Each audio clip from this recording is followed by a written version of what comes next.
Votre programme d'information avec l'UIL, l'Université internationale de Libreville, le fleuron de la formation universitaire en Afrique.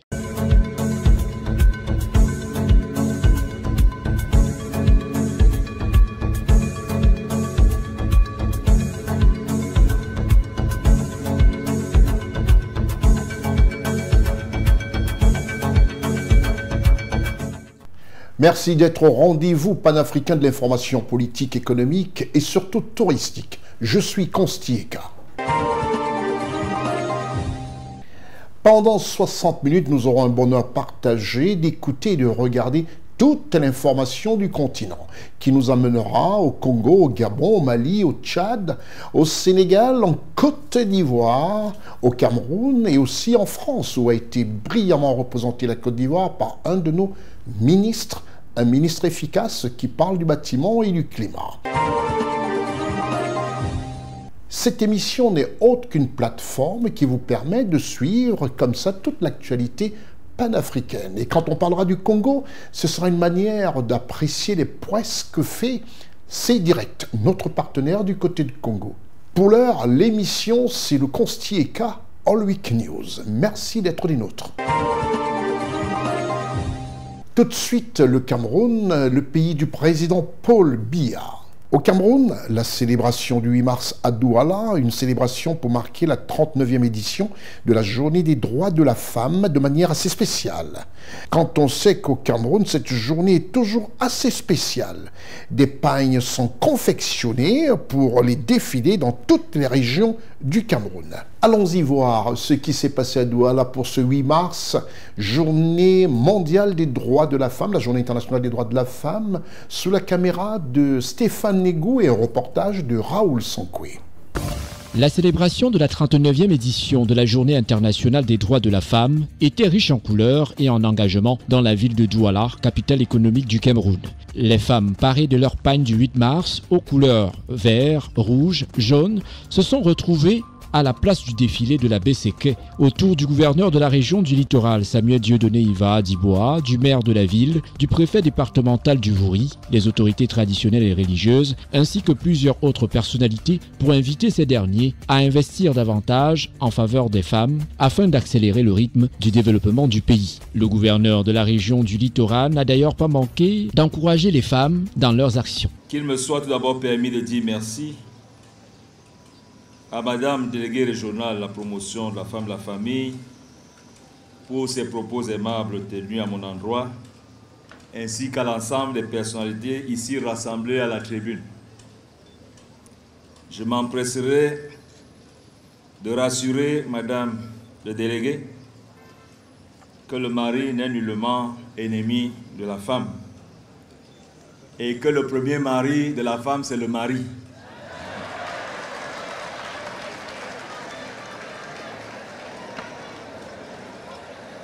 Le deuxième mari de la femme, c'est le travail.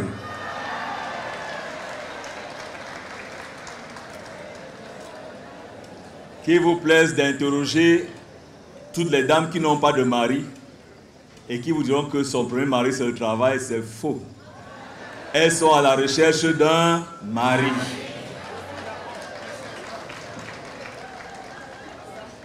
À l'image de la précédente édition, la place des fêtes de la BCK est parée aux couleurs d'une célébration internationale entièrement dédiée à la femme et à la jeune fille. Par conséquent, il m'échoit l'insigne honneur et le devoir renouvelé de présider ce vendredi 8 mars la 39e édition de la Journée internationale de la femme, dont la grande parade très attendue regroupe les dames des diverses organisations et catégories socio-professionnelles. Conformément aux usages, le déroulement de la grande parade symbolise en principe l'aboutissement d'environ 3 semaines d'intenses activités formatives, éducatives, sportives et culturelles, dont le but est de sensibiliser autant que possible l'opinion publique sur les enjeux et la promotion de l'égalité femmes-hommes. En ces circonstances solennelles, permettez-moi, tout en vous souhaitant la bienvenue en ces lieux, de vous remercier d'avoir répondu favorablement à notre invitation, malgré vos multiples obligations, contraintes et sollicitations. Mesdames et messieurs, par votre forte mobilisation, vous rehaussez l'éclat de cette cérémonie et démontrez à suffisance votre adhésion constante à la politique gouvernementale de promotion de la femme impulsée par le chef de l'État, son Excellence M. Paul Biya. Avant la grande parade du défilé prévue pour la circonstance, nombre de ces femmes ont reçu des distinctions honorifiques pour leur engagement et pour leur loyaux services rendus à la nation. L'intégration de la femme dans les hautes fonctions se fait de plus en plus ressentir, notamment dans le secteur des forces armées et de défense nationale, dans le domaine de la médecine, de l'éducation, de l'entrepreneuriat et dans les cercles fermés de prise de décision. Toutefois, les femmes demandent encore plus de reconnaissance. Nourane Foster, députée PCRN. La thématique de cette année est très intéressante. Investir dans la femme afin d'accélérer son progrès, c'est extrêmement important. Pour moi, ce n'est pas un investissement qui est fait à base d'argent, mais c'est plutôt l'éducation de la femme, l'épanouissement de la femme, l'occupation de la femme d'autres postes beaucoup plus intéressants dans notre pays, des postes de leadership bien sûr. C'est investir dans la femme en la mettant en devant de la scène, c'est très important. Il ne faut pas oublier que c'est les femmes qui nous éduquent après tout. Nous sommes les mères, c'est nous qui éduquons tous ces présidents, ministres, gouverneurs, etc. On a besoin d'avoir une très bonne éducation pour pouvoir mieux les éduquer. Mais également, la femme a le devoir de transmettre à cette génération qu'elle éduque la connaissance ou le savoir de l'égalité homme-femme. Parce qu'on est aussi dans ce thème-là, c'est à la maman de le faire. Une chose également extrêmement importante, il ne faut pas que les femmes oublient que cette journée a été créée pour pouvoir célébrer le droit de la femme au vote. À une certaine époque, la femme ne pouvait pas voter et des femmes ont manifesté dans le monde entier pour pouvoir permettre à la femme aujourd'hui de voter. Mais également d'améliorer les conditions de travail des femmes. C'est extrêmement important. Tout à l'heure, Madame le délégué le disait, on n'a pas de femmes gouverneurs par exemple de région, c'est bien triste, pourtant on est capable de le faire. On a très peu de femmes préfets, c'est des choses sur lesquelles il faut travailler, il faut donner de la place à la femme. Et c'est vrai que les gens parlent d'égalité, moi je parle d'équité plutôt dans le sens où il faut mettre les femmes de plus en plus en avance à des postes de responsabilité parce qu'elles peuvent le faire, elles peuvent montrer de quoi elles sont capables, elles ont lutté pour ça et en plus on est plus nombreuses. Il y a donc urgence de mettre les femmes au premier rang pour un développement plus dynamique et inclusif de la société.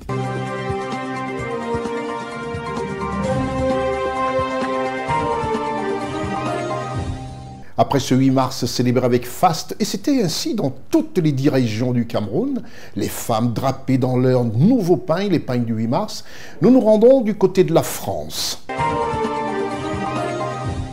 En France, le ministre ivoirien du Logement, de la Construction et du Urbanisme, M. Bruno Koni, a pris part au Forum mondial du bâtiment et climat de Paris. À cette occasion, le ministre Bruno Koni a vendu la destination Côte d'Ivoire et rassuré les potentiels investisseurs. Quand on sait que la Côte d'Ivoire, depuis plus d'une décennie, est devenue une destination rêvée par les investisseurs, par les touristes, on peut encore dire que le ministre Koni est allé prouver cela avec sa présence et sous sa prise de parole à ce forum du bâtiment et du climat à Paris. Reportage Charlotte Abdoulaye.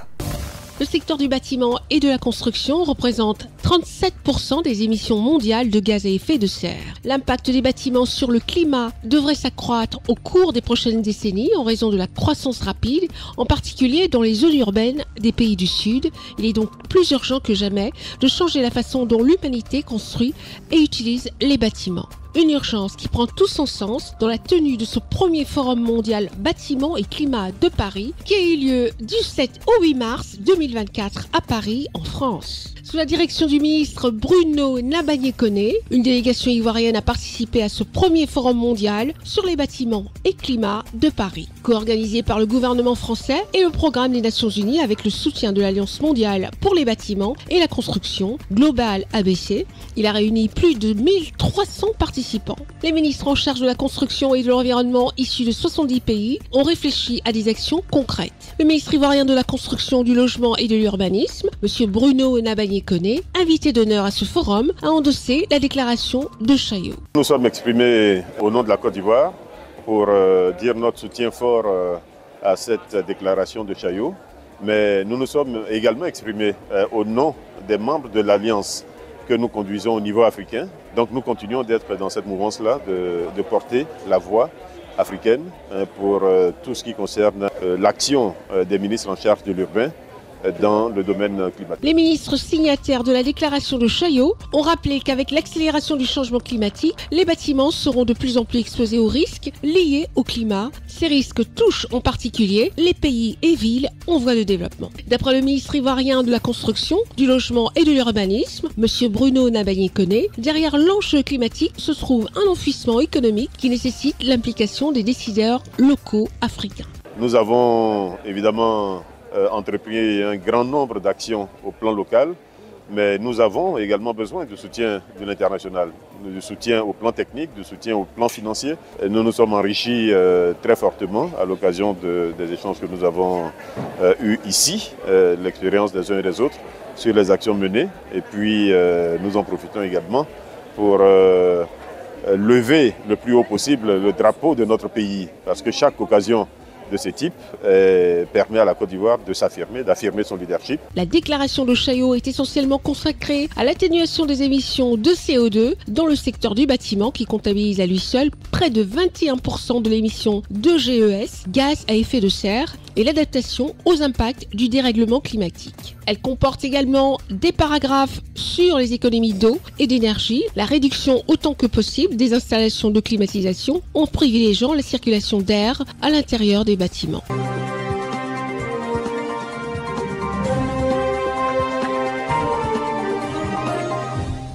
Nous quittons la France pour parler de la Côte d'Ivoire, le pays dirigé par le président Alassane Ouattara.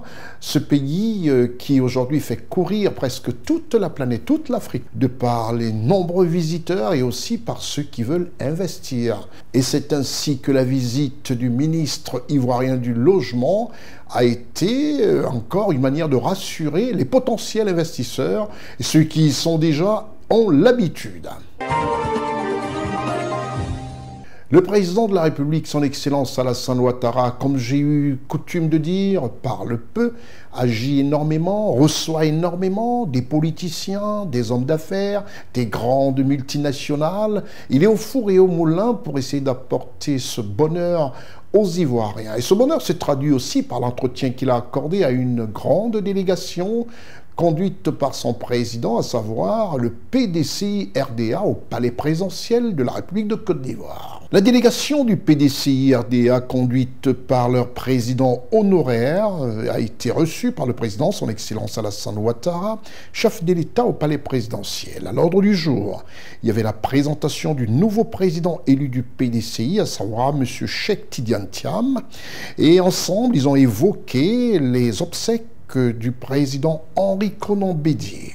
C'est une ambiance qu'on aimerait voir comme ça de manière permanente sur tous nos cieux en Afrique, où les opposants rencontrent le gouvernement, l'équipe en place et ensemble évoquent des sujets pour construire le pays dans la paix. Reportage Ousmane Koulibaly, Lévi Vonon et Charlotte Abdoulaye.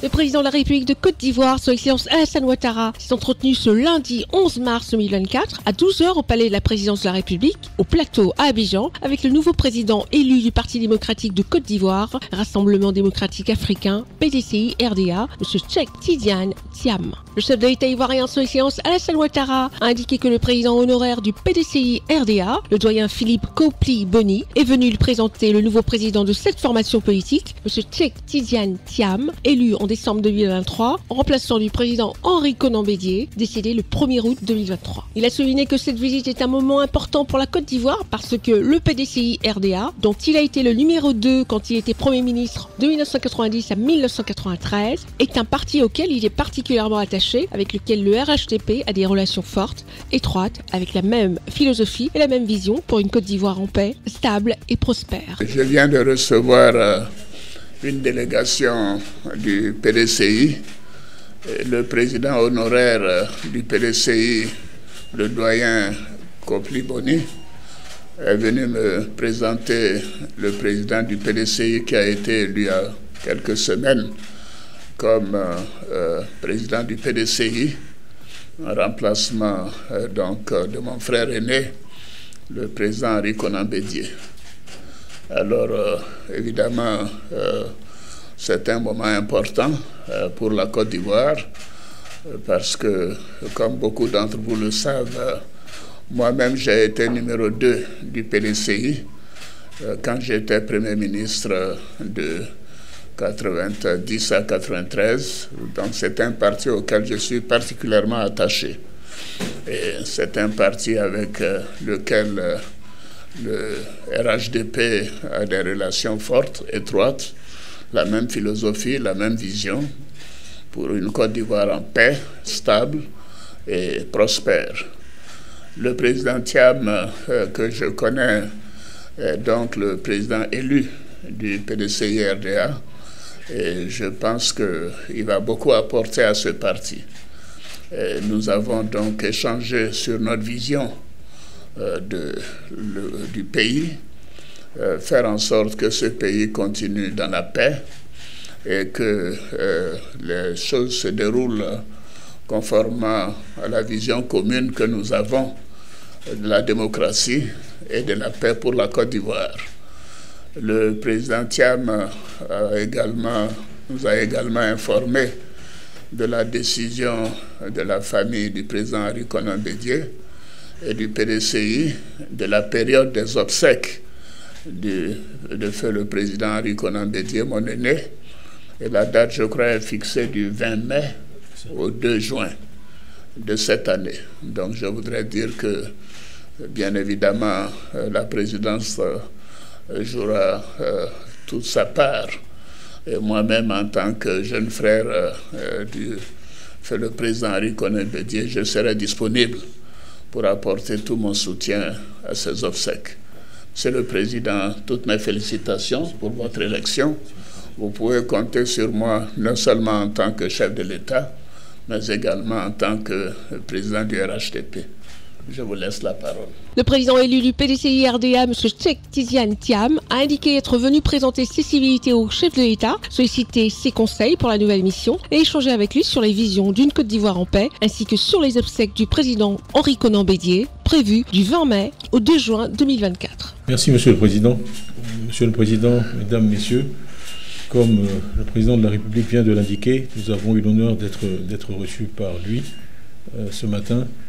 Le président honoraire Kopi Boni a tenu à présenter au président de la République le nouveau président élu du PDCI que je suis. Et nous avons échangé. Je suis venu présenter mes respects au président, mais aussi le saluer en tant que frère aîné qu'il a toujours été pour moi. Comme il a dit, nous nous connaissons depuis des années. Et solliciter une nouvelle fois ses conseils et ses avis dans la tâche qui m'est confiée à la tête d'un parti où lui-même a été, comme il vient de rappeler, le numéro 2. La philosophie commune du président Ouattara, du président Houphouët-Boigny, du président Bédié, c'est la paix et le dialogue dans ce pays. Donc j'ai tenu à l'assurer de ma disponibilité pour l'aider dans la tâche qui est la sienne et continuer à assurer le progrès de la Côte d'Ivoire après tous les progrès réalisés sous sa conduite. Donc nous sommes parfaitement en phase sur ces points-là. Et les circonstances font que nous avons dû évoquer également les obsèques du président Bédié, qui est donc le second président que nous perdons en tant que pays. Et donc le président Ouattara nous a assuré de son soutien, de sa disponibilité et de celle de l'État pour donner au président Bédié des obsèques dignes de la contribution qu'il a apportée à ce pays. Le président Ouattara, à l'occasion, a souligné d'ailleurs plusieurs anecdotes que nous ignorions sur différentes choses que le président Bédié a fait et sur la nature des relations qui les liaient. Et donc je souhaite, moi, m'insérer dans ce cadre-là et pouvoir avoir des échanges réguliers avec le président de la République, comme je l'ai dit, bénéficier de ses conseils et travailler également avec nos frères et amis du RHDP. Nous sommes des partis oufouettistes, tous les deux, et nous devons œuvrer ensemble pour continuer à guider la Côte d'Ivoire sur le chemin du développement et le chemin de la paix. Donc, comme le président l'a indiqué, nous avons échangé avec la famille et le souhait de la famille, c'est que les obsèques commencent à partir du lundi 20 mai et c'est ce qui se fera avec l'aide et la bénédiction du président et le soutien de l'État. Donc, voilà l'objet de l'entretien de ce matin. Le dialogue va continuer.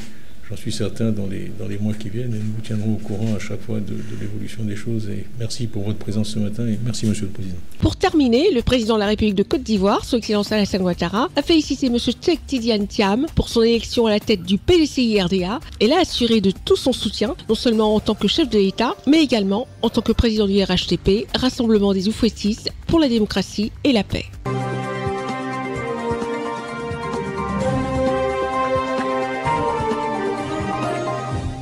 Voilà, qui augure un avenir meilleur. Le PDCI fait les choses dans les normes comme il se doit. Et le RHDP comme il se doit aussi. Et ça a été bien redit par le chef de l'État, président de la République de Côte d'Ivoire, qui a mentionné qu'il a été numéro 2 de ce parti, à savoir le PDCI-RDA, lorsqu'il était Premier ministre, le tout premier ministre du président Félix Houphouët-Boigny de 1990 à 1993. Nous allons pour le Cameroun, juste après la réclame. Au Cameroun, le pays du patriarche Paul Biya, nous allons parler de sécurisation. La sécurisation des données informatiques au Cameroun pour surtout préserver les entreprises contre les hackers et toute forme du piratage a été à l'ordre du jour. Ce fut une grande conférence qui a réuni des experts pour préserver ainsi les données informatiques de plusieurs entreprises existant au Cameroun. Et ça devait être aussi l'objet de différents forums de sécurisation dans de nombreux pays africains. Quand on sait qu'Internet aujourd'hui est devenu un passage obligé, fait partie de nos vies, et est devenu aussi un passage obligé de tous les hackers. Reportage Raoul Sankwe, Stéphane Négou, Gozo Richard. Protéger les ressources les plus précieuses des entreprises, tel est l'objectif de Trust System. L'entreprise spécialisée dans la sécurisation des données informatiques a animé un atelier sur le renforcement de la sécurité informatique, avec pour but d'aider et accompagner les entreprises dans la protection de leurs données enregistrées dans le réseau informatique. Comme on dit souvent, il n'y a jamais 100% de sécurité, il n'y a jamais zéro risque. C'est vrai qu'on a un mécanisme de sécurité qui est vraiment performant, mais on peut l'améliorer davantage. Vu que les technologies avancent, les hackers évoluent aussi en termes de techniques d'attaque. Et Oracle aussi propose des choses évoluantes en fait. Donc voilà, ça peut être l'une des raisons pour laquelle on va peut-être se retourner vers là. Surtout la partie cloud, je vais parler de la partie cloud. Surtout qu'ils sont parmi les leaders en termes de technologie dans le cloud. Durant cet atelier, les participants ont exploré les possibilités technologiques résultant de la fusion entre le monde on-premise, pilier de la stabilité opérationnelle, et le cloud Oracle, un horizon infini d'agilité et de flexibilité. Je crois que l'enjeu est assez vaste parce que très peu d'entreprises sont même au courant des menaces qui pèsent sur leurs données. C'est déjà ça, prendre conscience des risques auxquels les entreprises sont exposées. Ça, c'est un problème, un gros challenge. Maintenant, cette séminaire, c'est une première étape. L'autre enjeu, c'est après se faire accompagner par des sociétés, par des leaders, Oracle étant leader, Trust Systems étant le partenaire stratégique pour ces problématiques de sécurité. C'est de trouver des bons partenaires. Nous sommes là pour aider des PME à faire face à ces enjeux-là et à avoir des solutions pour l'avenir, pour leur donner. Un accent particulier a également été mis sur les solutions de sécurité capables d'ériger les barrières numériques impénétrables pour la protection de données numériques. Oracle est une très grosse structure dans le domaine de la technologie et de l'innovation informatique. Aujourd'hui, Oracle a entrepris sa marche vers le cloud il y a de cela quelques années et de manière fulgurante, elle touche à tous les secteurs d'activité. Les PME ne sont pas laissés pour compte et Oracle a aujourd'hui des solutions innovantes, simples d'emploi, leur permettant aujourd'hui de monter des infrastructures informatiques à très moindre coût. Et avec cette infrastructure informatique, ces PME n'auront pas de soucis à se poser des questions sur le RGPD, c'est-à-dire les données à caractère personnel, la sécurité, parce que Oracle intègre toute une panoplie de solutions de sécurité pour les épargner de cette difficulté de conserver, de protéger à fond leurs données, vu qu'elles seront dans le cloud. Ces solutions embarquent beaucoup d'intelligence artificielle, beaucoup d'innovations qui permettront à ces PME de se démarquer de leurs concurrents et de montrer de nouveaux produits, développer de nouveaux produits, mettre à disposition de nouveaux services pour leurs clients finaux. Avec l'avènement de l'intelligence artificielle, les entreprises devraient pouvoir se propulser vers des sommets inexplorés afin de libérer leur potentiel tout en veillant sur la sécurisation de leurs données numériques.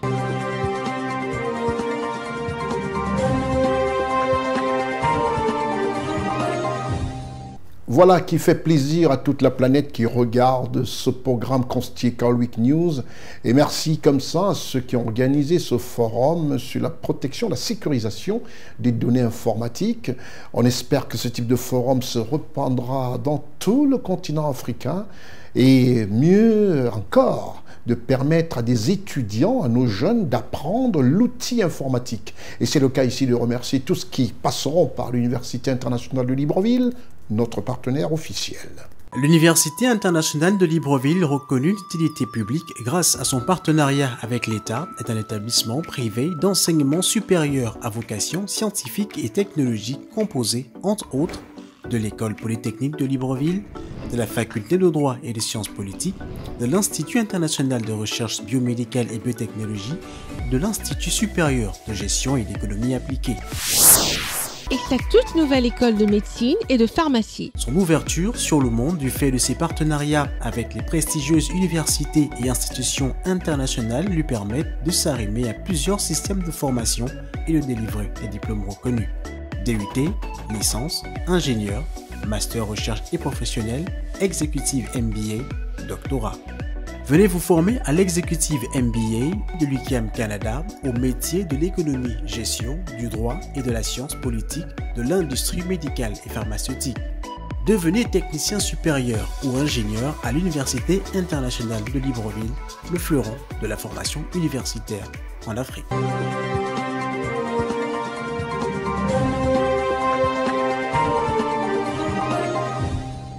Quand on sort de cette Université internationale de Libreville, on est tout de suite happé par le monde professionnel, à savoir le marché du travail, parce qu'on est bien formé. On a des professeurs aguerris à la formation universitaire. Nous allons au Sénégal, le pays de Macky Sall, du président Macky Sall, pour encore quelques semaines. Au Sénégal, les productions initiales de pétrole brut et de gaz naturel envisagées à partir de mai 2024 pour le bonheur du peuple sénégalais. Certaines mauvaises langues se sont dit, est-ce que c'est tout ça qui fait tous ces gros enjeux électoraux du côté du Sénégal, le pays de la Teranga? Non, ce n'est rien d'autre que la continuité démocratique d'un pays qui se veut un pays exemplaire en Afrique en termes de démocratie. Reportage Charlotte Abdoulaye.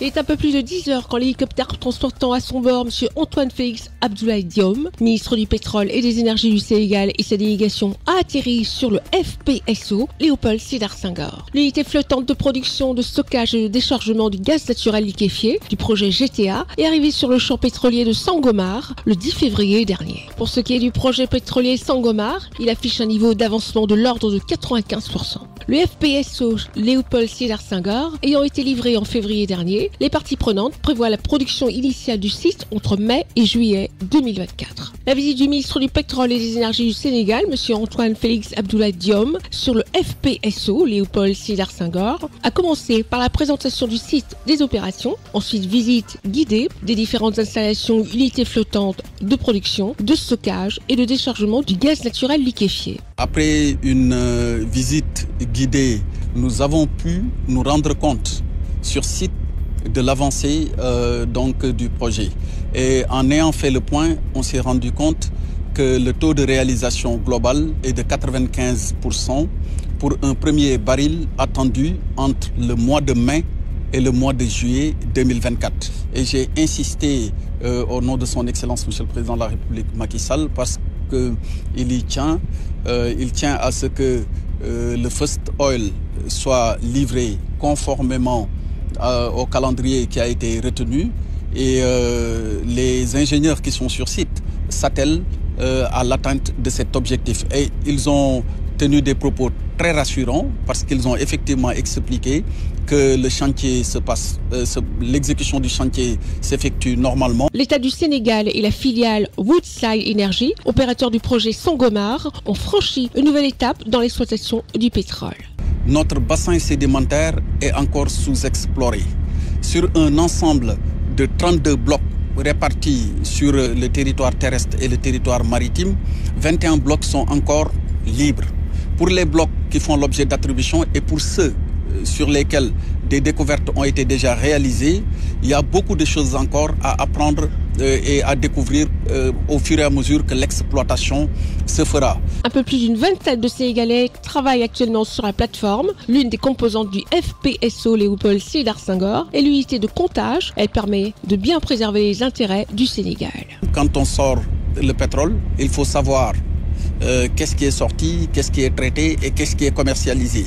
Et pour bien assurer la défense des intérêts, ou en tout cas bien préserver les intérêts de l'État du Sénégal, mais aussi de Petrosen, il y a en permanence sur le navire des équipes composées d'ingénieurs à la fois de Petrosen, mais également de la direction des hydrocarbures. Le champ pétrolier Sangomar, c'est environ 24 puits forés dans un réseau d'infrastructures sous-marines qui n'est pas sans risque. Vous savez, pour des projets de cette nature, d'une certaine complexité, mais impliquant des parties venant d'horizons divers, dont nos parents et amis les pêcheurs, il faut toujours discuter, expliquer pour la sécurité de tout le monde. De sorte qu'il va falloir, dans le respect des droits des uns et des autres, qu'il n'y ait pas de divergence fondamentale par rapport à l'approche, mais aussi par rapport à la pratique de l'activité de chacun. Et j'ai bien aimé les travaux de communication, d'interaction au quotidien qui se mènent entre l'ensemble des communautés. Le FPSO Léopold Sédar Senghor est l'élément central du dispositif d'exploitation du champ pétrolier Sangomar, qui est situé à 90 km du littoral au sud sénégalais.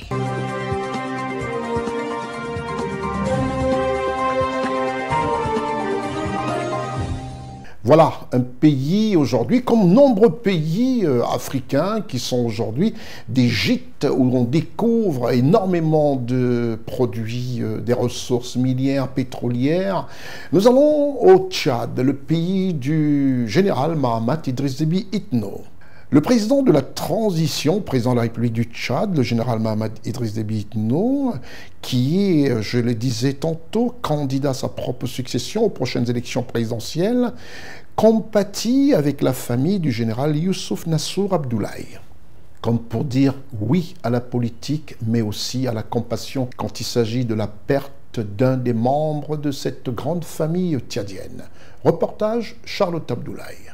En ce premier jour du mois de Ramadan, le Tchad a perdu un de ses vaillants fils. Il s'agit du feu général Youssouf Nassour Abdoulaye, dit Bitangui, né le 1er janvier 1958 à Birdouani, dans le département d'Amdiaras. Feu général Youssouf Nassour Abdoulaye est décédé le 11 mars 2024 au Caire, en Égypte, à l'âge de 66 ans. Le président de transition, président de la République, chef de l'État, le général Mahamat Idriss Déby Itno, s'est rendu cet après-midi au domicile familial du défunt pour compatir avec la famille et lui présenter ses condoléances. Le chef de l'État tchadien a rendu hommage à un frère d'armes et un grand serviteur de l'État avant de prier pour le repos de son âme. Le président de la République du Tchad a tenu également à saluer la mémoire d'un homme d'une dimension exceptionnelle dans l'armée et un grand combattant de la liberté. Membre fondateur du mouvement patriotique du salut, feu général Youssouf Nassour Abdoulaye a consacré sa vie entière au service de son pays. Il a occupé de nombreuses fonctions au sein de l'armée nationale tchadienne, notamment en tant que commandant d'escadron général, premier conseiller de la DGSSIE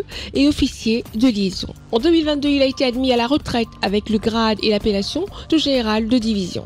Le général Youssouf Nassour Abdoulaye laisse derrière lui un héritage impressionnant en tant que mari aimant et père dévoué à ses 32 enfants. La visite du président de transition au domicile du défunt témoigne de la reconnaissance de la nation tchadienne envers un homme qui a consacré sa vie au service de son pays. C'est avec respect et émotion que le Tchad rend hommage au général Youssouf Nassour Abdoulaye, dont la contribution à la défense à la liberté du pays reste gravée dans l'histoire.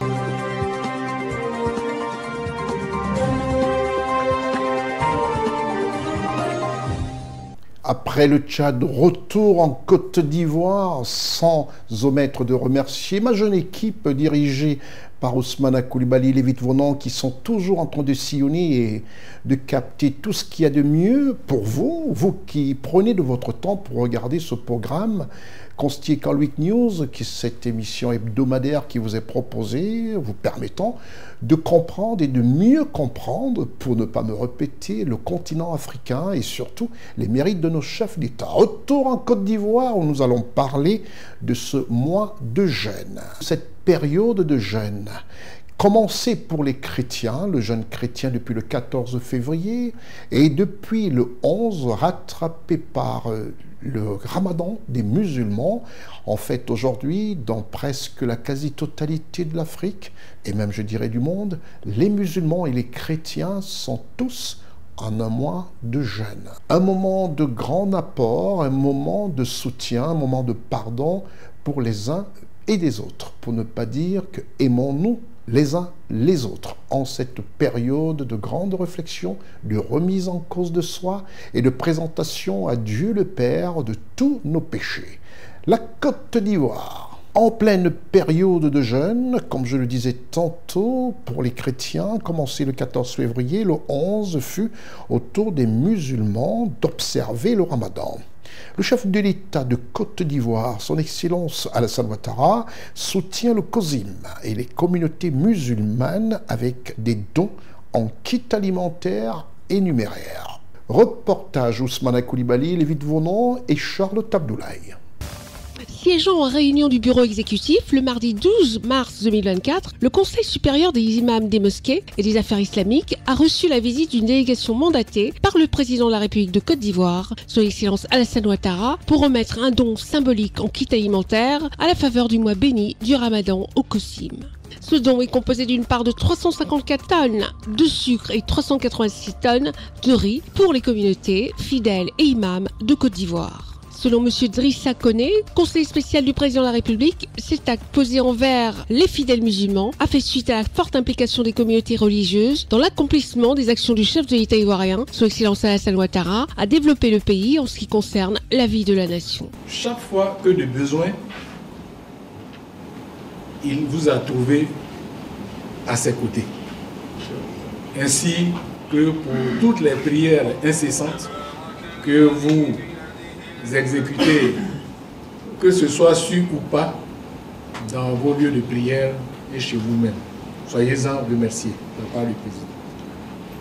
Les temps qui s'ouvrent à partir de ce jour pour un bon mois constitueront pour les fidèles qui prient derrière vous des temps forts, intenses en prière et invocation, élevés vers le Tout-Puissant afin qu'il prodigue sa bienveillance et sa miséricorde à tous les habitants de Côte d'Ivoire, au-delà même de la communauté musulmane. Après avoir reçu ces dons, le cheikh Ould Aïma Ousmane Diakité a tenu à remercier au nom de tous les imams la délégation de la présidence de la République de Côte d'Ivoire et son Excellence Alassane Ouattara pour ces différents dons. Au nom des imams, nous voudrons lui dire merci. Merci pour ce qu'il a fait hier. Merci pour ce qu'il fait aujourd'hui. Et merci pour ce qu'il fera demain. Non seulement pour la communauté religieuse, mais pour toute la Côte d'Ivoire. Qu'Allah, le miséricordieux, donne au président de la République, Alassane Ouattara, longue vie, bonne santé et prospérité spirituelle, morale et matérielle. Ces centaines de tonnes de denrées alimentaires sont destinées aux guides religieux, structures associatives, mosquées et autres institutions pour soutenir les fidèles musulmans durant le mois de jeûne.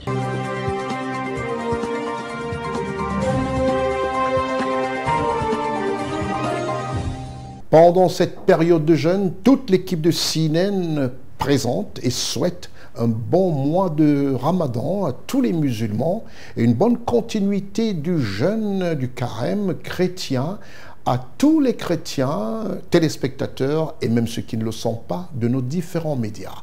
Restez les nôtres, on se retrouve juste après la réclame. Nous allons tout de suite au Mali. Le Mali, le pays du président Assimi Goïta. Et au Mali, nous allons parler de la remise du rapport des États généraux de l'éducation au président de la transition, chef de l'État malien, le colonel Assimi Goïta. Reportage Charlotte Abdoulaye. Le président de la transition, son Excellence le colonel Assimi Goïta, chef de l'État, a officiellement reçu ce mardi 12 mars 2024 à Koulouba le rapport des États généraux de l'éducation. Cette cérémonie a enregistré la présence du Premier ministre, du président du Conseil national de transition, du ministre de l'Éducation nationale, du ministre d'État, ministre de l'administration territoriale et de la décentralisation, porte-parole du gouvernement ainsi que d'autres membres du gouvernement. Les États généraux ont fourni le cadre idéal pour une analyse diagnostique de l'état actuel du système éducatif malien, combiné à une analyse des attentes exprimées par les populations maliennes, des recommandations des différents forums sur l'éducation au Mali depuis la réforme de 1962 jusqu'au PRODEC 2 en 2019, ainsi que des systèmes endogènes de l'éducation au Mali. Aucun pays ne peut se développer sans un système éducatif de qualité qui offre la chance à toutes ses filles et à tous ses fils de s'éduquer, de s'instruire et de se former. La Constitution du 22 juillet 2023, et que j'ai eu l'honneur de promulguer au nom de notre peuple, réitère le droit à l'éducation pour tous les enfants du Mali sans discrimination aucune. Le gouvernement de la transition a également inscrit l'éducation au nombre des priorités du plan d'action gouvernemental. Nous sommes également conscients des nombreux défis qui se posent au système éducatif du Mali. Nous savons aussi que ces défis sont énormes et cependant, ils ne sont pas insurmontables. Et c'est pourquoi je me réjouis de constater que le processus des États généraux a été conduit de façon inclusive et participative, et conformément à notre souhait de donner la parole au peuple malien pour redéfinir les types d'hommes et de femmes à former dans les Mali courants. Le président de la Commission nationale d'organisation, Dr Koulonia Edmond Dembélé, a présenté le rapport au président de la transition, chef de l'État du Mali, tout en le remerciant pour cette initiative.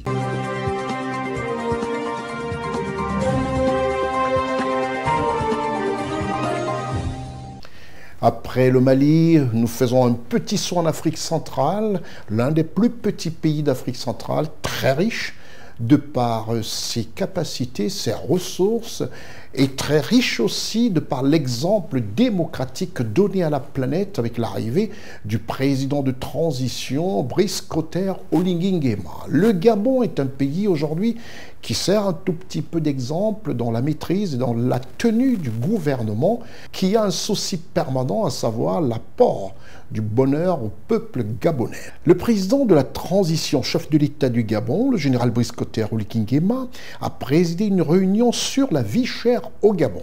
Oui, le président accorde une importance particulière à ce que pensent les Gabonais, au bonheur qu'il doit leur offrir, quelles que soient les voies et les moyens, et toujours dans le respect de sa croyance chrétienne. Reportage Charlotte Abdoulaye. Le président de la transition, chef de l'État du Gabon, le général Brice Clotaire Oligui Nguema, a présidé une réunion de travail centrée sur la lutte contre la vie chère le lundi 11 mars 2024. En présence des hautes figures politiques du pays, dont le vice-président de la République et le Premier ministre, le gouvernement a présenté ses conclusions après un mois de débats intenses sur la révision des prix et des taxes. Cette réunion intervient alors que la hausse incessante des prix devient un problème majeur pour de nombreuses familles, menaçant sérieusement leur stabilité financière. Dans un effort concerté pour soulager le fardeau financier des ménages, le ministre de l'économie et des participations, M. Maïs Mouissi, a annoncé une série de mesures visant à stabiliser les prix des biens et services essentiels. Ça fait également plusieurs semaines que le président a instruit le gouvernement et m'a personnellement instruit d'engager une réflexion en vue de réduire un certain nombre de prix. Nous avons choisi de travailler avec méthode, dans le silence, en négociant pied à pied avec les opérateurs économiques en vue de parvenir à la réduction d'un certain nombre de prix de produits alimentaires, de matériaux de construction et en lien avec le transport sur une série ciblée d'articles.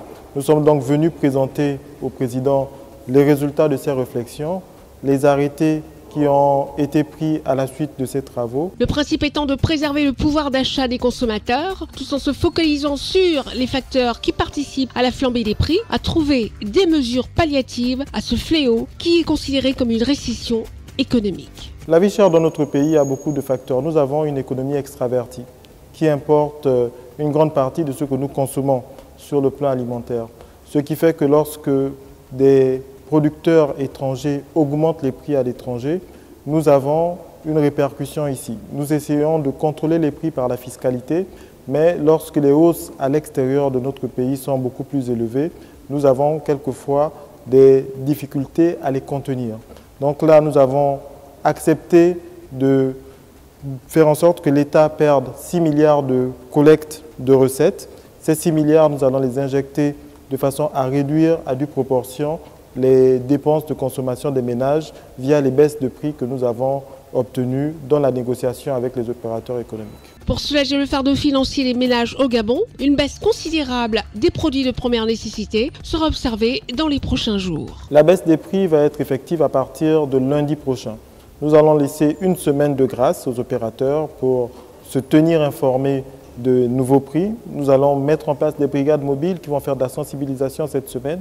Mais à partir de la semaine prochaine, nous allons adopter la coercition. En outre, 9 mesures concrètes ont été établies pour réduire le coût de la vie, touchant divers secteurs économiques allant de l'alimentation à la construction, en passant par des services publics essentiels, notamment le transport, l'eau et le courant. À la suite de cette réunion, le président de la transition, chef de l'État du Gabon, le général Brice Clotaire Oligui Nguema, a exprimé son soutien total aux mesures proposées, soulignant l'importance cruciale de soulager la pression financière sur les ménages. Le gouvernement s'engage également à communiquer efficacement sur ces nouvelles dispositions, assurant ainsi une transition en douceur vers les nouveaux tarifs pour le bénéfice de toute la population.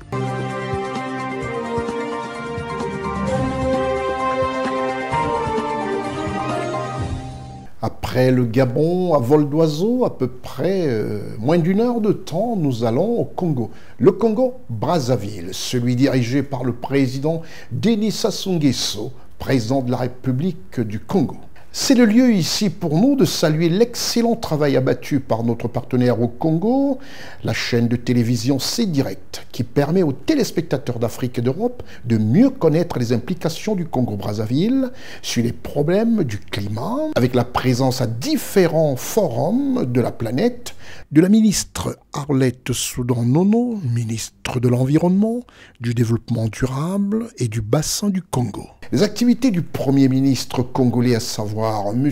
Kolinema Kosso, pour le grand plaisir des Congolais de l'intérieur et de la diaspora, grâce à la présence de C-Direct sur la quasi-totalité des bouquets analogiques et numériques de la planète. Une mention d'honneur pour la couverture des activités de son Excellence, le président Denis Sassou Nguesso.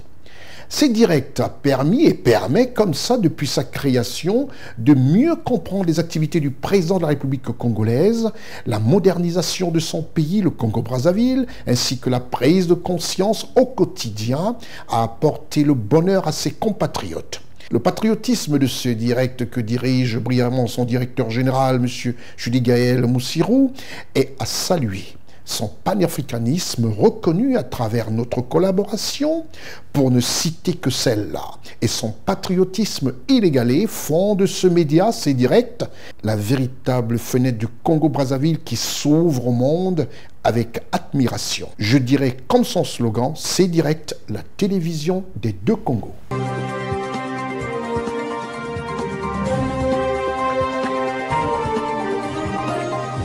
Ça fait plaisir de voir comme ça un média qui présente à toute la planète, grâce aujourd'hui à sa présence sur tous les bouquets, ce que fait dans son pays les membres du gouvernement et surtout son président de la République. Et qui permet à des émissions comme le Constier Carl Week News de présenter non seulement aux Congolais, mais à tout le reste de la communauté africaine de ce que font nos États, nos leaders à travers le monde et surtout grâce à sa présence sur tous les bouquets dans le monde.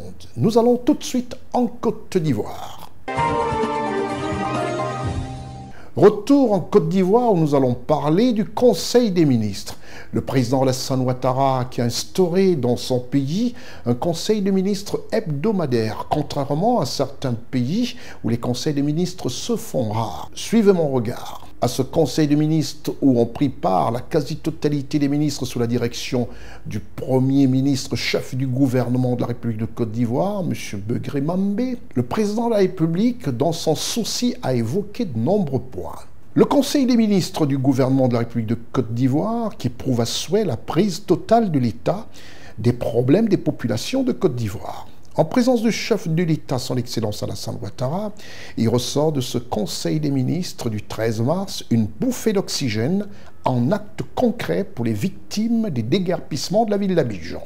Toujours fidèle à ces rendez-vous, l'équipe de reportage de CNN dirigée par Ousmane Koulibaly. Reportage Raoul Sankoué. Le mercredi 13 mars 2024, un conseil des ministres s'est tenu de 11h à 13h au palais de la présidence de la République à Abidjan, sous la présidence de son Excellence Alassane Ouattara, président de la République de Côte d'Ivoire, chef de l'État. L'ordre du jour de cette réunion comportait les points suivants: mesures générales, projet de loi, projet de décret, mesures individuelles, communication, mesures générales. Au titre du Premier ministre, chef du gouvernement, ministre des Sports et du cadre de vie, le Conseil a adopté une communication relative à l'opération spéciale de déguerpissement et de relogement des populations du district autonome d'Abidjan vivant dans les zones à risque. Le district autonome d'Abidjan dénombre une trentaine de quartiers d'habitat précaires localisés dans les zones à risque et exposés en permanence à des inondations et à des glissements de terrain qui, depuis 2005, ont causé la mort de plus de 340 personnes, soit des pertes en vies humaines de 10 à 15 personnes par an. Dans le cadre de l'amélioration des conditions de vie des populations, une opération de déguerpissement de ces sites à risque a été initiée par le district autonome d'Abidjan. En vue de soutenir les populations affectées par les déguerpissements et d'éviter qu'elles se réinstallent dans de nouveaux sites à risque, le Conseil a adopté, sous l'impulsion de son Excellence Monsieur le Président de la République, un dispositif de relogement comprenant une série de mesures dont les 5 majeures sont les suivantes. Le soutien de l'État au relogement à hauteur de 250 000 francs CFA par ménage. Le montant global du soutien de l'État aux populations affectées dans les quartiers de Boribana à Tekoubé et de Jesco à Yopougon est évalué sur la base de cette allocation forfaitaire à 697 millions de francs CFA. Deuxième mesure majeure, l'accompagnement des propriétaires ayant des titres fonciers en vue d'acquisition de parcelles en pleine propriété.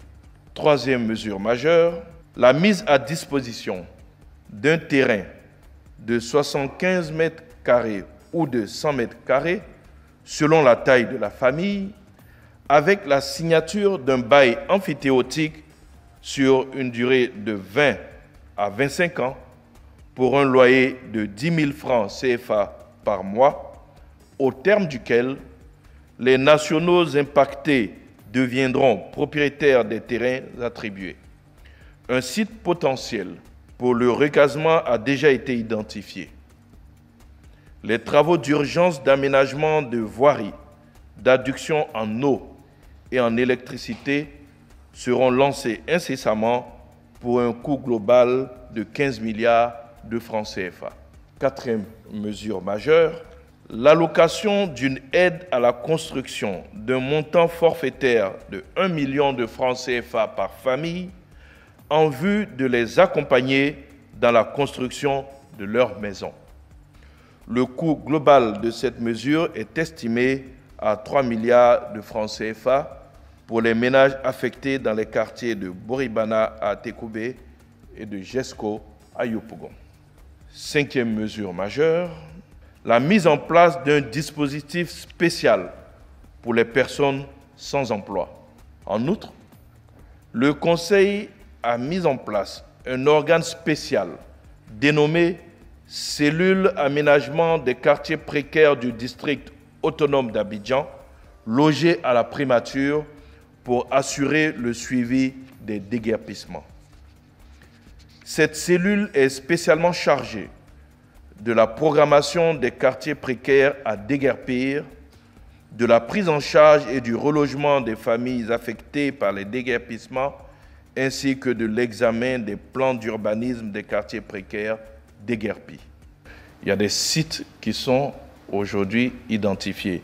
Il y a notamment vers Songon 36 hectares qui ont été identifiés, où on va pouvoir héberger environ 3000 lots de 75 mètres carrés à 100 mètres carrés qui seront mises à la disposition de tous ceux qui seront déguerpis. Donc voilà les mesures qui sont annoncées véritablement. Et on a parlé aussi d'un bail amphithéotique avec un loyer donc de 10 000 francs par mois. Et au bout, donc ce bail va durer d'une période de 20 à 25 ans, mais au bout, les nationaux pourront avoir la pleine propriété sur ce bail amphithéotique. Voilà l'ensemble des mesures qui sont annoncées. C'est vrai, il y a eu des déguerpissements par le passé qui ont permis de reloger certaines personnes. Vous avez cité quelques sites. Il y a aussi le premier site de Songon, où ceux qui ont été déguerpis dans le cadre de la construction du 5e pont ont été relogés. Mais il faudrait que les uns et les autres sachent que des mesures ont été prises pour éviter la fraude. Il n'y aura pas de double inscription. L'administration, c'est une mémoire. Il y a des gens qui ont déjà bénéficié d'indemnisation, qui ne sont pas partis et qui sont restés, bien qu'ils aient été indemnisés. Les dispositions sont prises pour éviter qu'il y ait de doubles indemnisations. Il y a ceux qui sont partis et qui ont mis leur maison en location là où ils ont été hébergés et qui sont revenus dans des quartiers précaires. Mais si vous avez déjà été identifié, vous ne pourrez pas bénéficier d'un double accompagnement. Au titre du ministère de l'Emploi et de la Protection sociale, le Conseil a adopté un décret portant modalité d'application des dispositions relatives au licenciement collectif pour motif économique. En application de la loi numéro 2015/532 du 20 juillet 2015 portant Code de travail, ce décret fixe les conditions et les procédures de licenciement collectif pour motif économique. Il détermine notamment les pièces exigibles et les procédures de saisine des instances compétentes selon les motifs prévus et pouvant être invoqués par l'employeur. En outre, au titre du ministère du Patrimoine, du portefeuille de l'État et des entreprises publiques, en liaison avec le ministère des Finances et du Budget, le Conseil a adopté une communication relative au projet de recensement et de sécurisation du patrimoine immobilier de l'État en Côte d'Ivoire et à l'étranger. Ce projet porte sur la mise à jour du fichier des biens immobiliers de l'État disséminés sur l'ensemble du territoire national et à l'étranger. Il s'agit, à travers ce recensement, de mettre en place un système d'information complet sur ce patrimoine estimé à 48 000 biens immobiliers selon les projections de 2023 effectuées à partir du dernier recensement du patrimoine immobilier de l'État de 2014. Il permettra également d'établir, à terme, une cartographie précise avec une identification détaillée des biens immobiliers et leur immatriculation physique. Un autre projet, adossé aux 10 projets, est relatif à la sécurisation juridique du patrimoine immobilier de l'État. D'un coût global de 2,3 milliards de francs CFA, ce projet sera exécuté à travers un dispositif réglementaire plus adapté et simplifié pour accélérer le processus de délivrance des arrêtés d'affectation de façon à préserver davantage les intérêts de l'État et à développer de nouvelles stratégies de mobilisation de ressources liées à ce patrimoine national. Un communiqué du Conseil donnera les autres détails de ce projet de sécurisation juridique. Au titre du ministère des Finances et du Budget, en liaison avec le ministère des Affaires étrangères, de l'intégration africaine et des Ivoiriens de l'extérieur, le Conseil a adopté une communication relative à la candidature de la Côte d'Ivoire comme suppléant au sein du Conseil d'administration de l'Initiative pour la transparence des industries extractives, ITIE pour le compte des pays francophones de l'Afrique de l'Ouest. Le prochain Conseil des ministres se tiendra le 10 avril 2024.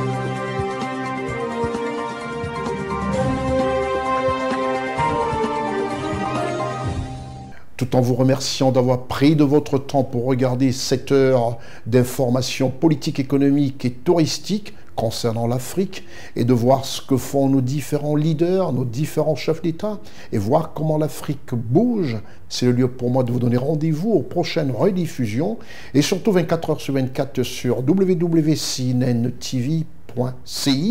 et n'oubliez pas en replay sur www.ciwebinfo.net. C'était votre programme d'information avec l'UIL, l'Université internationale de Libreville, le fleuron de la formation universitaire en Afrique. C'est terminé pour cette émission tout en remerciant au son Raman Cole, Eric Bissek et Marcel Bassolet à la post-production des différents modules, Ousmane Koulibaly, Stéphane Nego, Raoul Sankoué, Lévite Vonan et Gozo Richard, sans oublier Charlotte Abdoulaye, pour préparer ce programme qui vous est offert toutes les semaines. Je suis Constieka. Au revoir.